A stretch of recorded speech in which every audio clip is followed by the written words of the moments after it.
മാതേരാനിലെ നമ്മുടെ രണ്ടാമത്തെ ദിവസമാണ്. ഇപ്പോൾ മാതേരാൻ റെയിൽവേ സ്റ്റേഷനിലേക്കാണ് നമ്മൾ നടന്നുകൊണ്ടിരിക്കുന്നത്. അതും ഇന്നത്തെ പരിപാടി എന്താ വെച്ചാൽ മാതേരാൻ്റെ റെയിൽവേ സ്റ്റേഷൻ, അതുപോലെ ടോയ് ട്രെയിൻ, പിന്നെ തൊട്ടടുത്തുള്ള ഹിൽ സ്റ്റേഷൻസൊക്കെ കവർ ചെയ്യുക എന്നുള്ളതാണ്.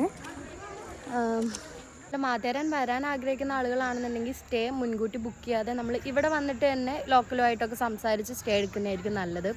അതാകുമ്പോൾ നമുക്ക് വ്യൂ പോയിൻറ്റ്സ് ഉള്ളതും അതുപോലെ നമുക്ക് കുറഞ്ഞ റേറ്റിലും നമുക്ക് സ്റ്റേ കിട്ടും.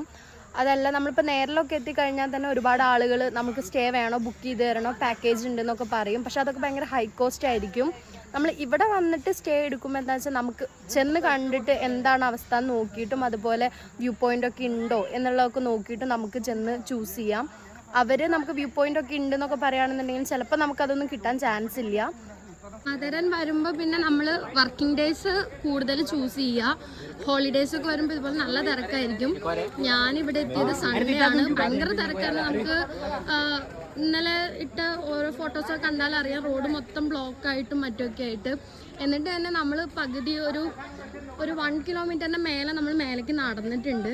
അപ്പോൾ വരുമ്പോൾ എപ്പോഴും നമ്മൾ വർക്കിംഗ് ഡേയ്സ് ഇതാക്കുക. അതുപോലെ നമ്മൾ ചില റീൽസിലൊക്കെ കണ്ടിട്ടുണ്ട് ഇവിടെ കുതിര അതുപോലെ മാനുവലി റിക്ഷാസൊക്കെ അവൈലബിൾ ആണ്. പക്ഷെ അത് ഭയങ്കര കോസ്റ്റാണ്. നമ്മൾ റീൽസിൽ കാണുന്നതൊക്കെ പോലെ ചെറിയ ചെറിയ എമൗണ്ട് ഒന്നുമല്ല. ഹോളിഡേയ്സിലാണെന്നുണ്ടെങ്കിൽ ഒരു കുതിരയ്ക്ക് 1000, 800 ഈ റേഞ്ചൊക്കെ പറയും. ഇവിടുത്തെ ലോക്കൽസ് പറഞ്ഞാൽ മാക്സിമം നമുക്കൊരു 300 കൊടുക്കാം എന്നുള്ളതാണ്. ഞാൻ ദാ മാതേരാൻ റെയിൽവേ സ്റ്റേഷനിൽ എത്തിയിട്ടുണ്ട്. പിന്നെ ഞാൻ വന്നത് CST കൂടിയിട്ടല്ല, ഞാൻ പൻവേലിക്ക് ടിക്കറ്റ് എടുത്തിട്ടുണ്ടായിരുന്നു. അവിടുന്ന് CST കൂടിയിട്ടാണ് വരാൻ പ്ലാൻ ചെയ്തിട്ടുണ്ടെന്നുണ്ടെങ്കിലും വരുന്ന വഴിക്ക് ഒരു ട്രെയിൻ ഡീറ്റെയിൽഡ് ആയിട്ട് നമുക്ക് 12 മണിക്കൂറോളം വെയിറ്റിംഗ് കിട്ടിയിട്ടുണ്ടായിരുന്നു. അതിനുശേഷം ഞാൻ പെണ്ണ് പറഞ്ഞൊരു സ്റ്റേഷനിൽ നിന്ന് കോപ്പോലി എന്ന് പറഞ്ഞ ഒരു പ്ലേസിലേക്ക് വന്നിട്ട് അവിടുന്ന് കർജത്തിൽ നിന്ന് നേരലിൽ നിന്ന് ഇങ്ങോട്ട് മാതേരാൻ ഇങ്ങനെയാണ് ഞാൻ എത്തിയിട്ടുള്ളത്.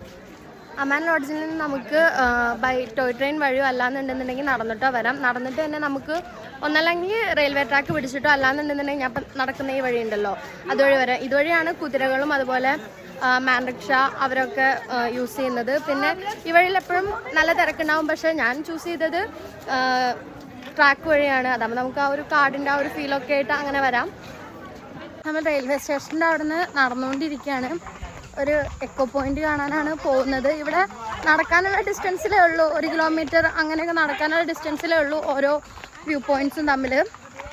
അപ്പോൾ നടന്നുകൊണ്ടേയിരിക്കുന്നു. നടന്നു വരുമ്പോൾ കുറേ ഡിവൈഡ് ചെയ്ത് വെച്ചിരിക്കുന്ന കാണാം. അതൊക്കെ ഓരോ പോയിന്റിലേക്ക് പോകാനുള്ള പ്ലേസാണ്. ഞാനിപ്പോൾ പോകുന്നത് എക്കോ പോയിന്റിലേക്കാണ്.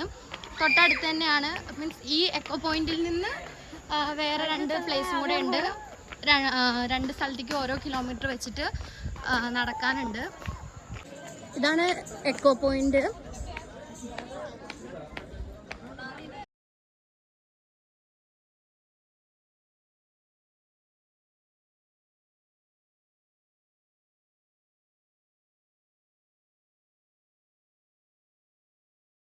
എക്കോ പോയിന്റിൽ നിന്ന് അടുത്ത വ്യൂ പോയിന്റിലേക്കാണ് പോകുന്നത്.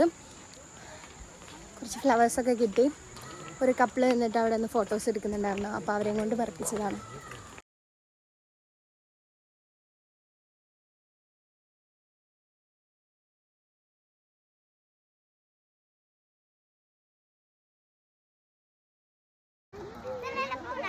ഈ ബാക്കിലായിട്ട് കാണുന്നതാണ് നമ്മൾ ഇപ്പം ഇത്രയും ദൂരം നടന്നു വന്നിട്ട് കാണാൻ വന്ന വാട്ടർഫാൾസ്.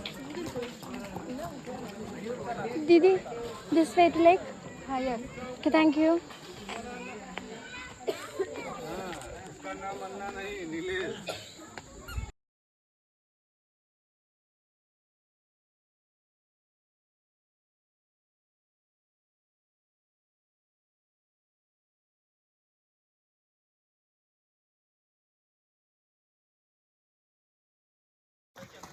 അവസാനം ഞാൻ കയറി ഗൈസ് കുതിരയിൽ.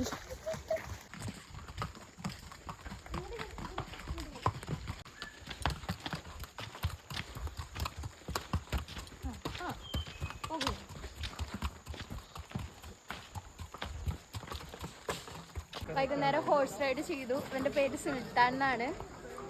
വൈകുന്നേരമൊക്കെ ആയപ്പോഴേക്കും എനിക്ക് 200 രൂപ ആ ഒരു രൂപയ്ക്കാണ് ഞാൻ അവിടെ ലേക്കിൻ്റെ അവിടെ നിന്ന് ഇവിടെ ടൗൺ വരെ എത്തിയത്. സുൽത്താൻ അല്ല, അൻസറിനുള്ളവരാ സുൽത്താൻ.